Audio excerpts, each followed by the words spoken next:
Welcome to Shri Shri food.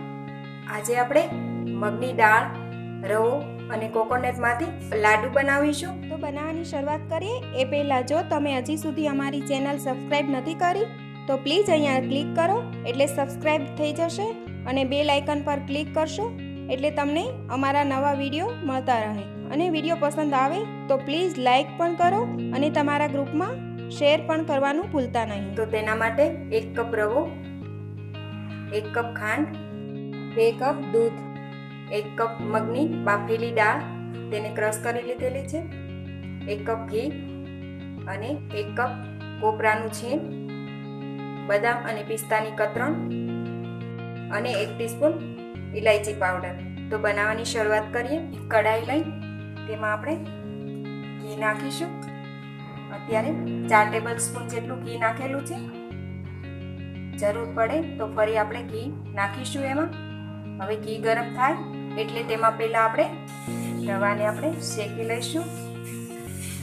રવો જે બારીક આવે તે લીધેલો છે.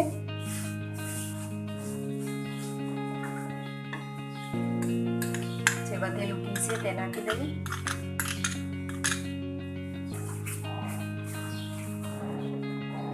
રવામાંથી સુગંધ આવવા મળે ત્યાં સુધી શેકીશું. રવો શેકાય એની સુગંધ પણ બહુ સરસ આવે છે.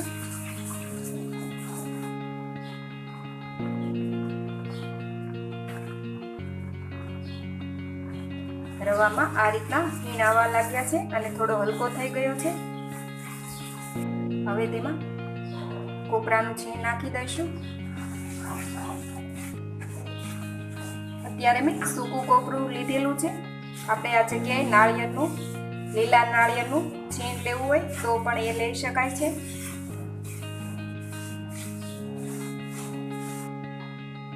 હવે તેમાં બાફેલી મગની દાળ નાખી દઈએ.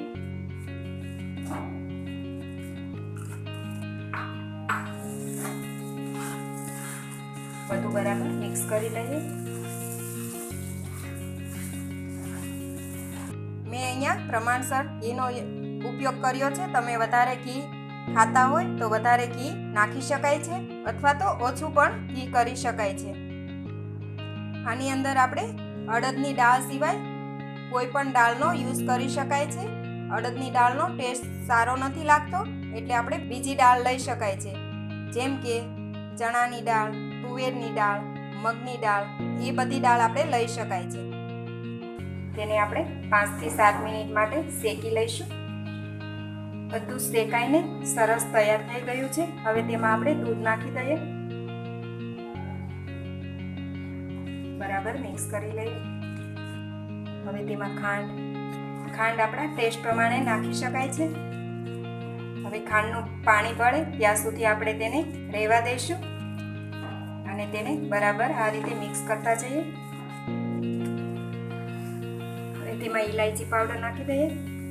બધું સરસ મિક્સ કરી લઈએ. હવે તેમાં થોડા કાજુ પિસ્તા નાખી દઈએ. થોડાક આપણે રહેવા દઈશું ઉપરથી ગાર્નિશ કરવા માટે.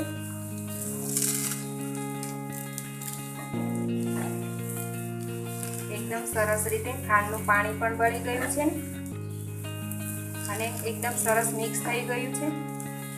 હવે આપણે ગેસ બંધ કરી નીચે લઈ લઈએ. થોડું ઠંડુ થાય એટલે આપણે તેના લાડુ બનાવી લઈશું. અને આપણે લાડુ ન બનાવવા હોય તો આ રીતે તેને હલવો જે રીતે આપણે રાખીએ એ રીતે પણ રાખી શકાય છે. લાડુ બનાવવાનું મોલ્ડ લીધેલું છે. તેમાં આપણે લાડુ બનાવી લઈએ. આ રીતે થોડો પ્રેસ કરતા જઈશું.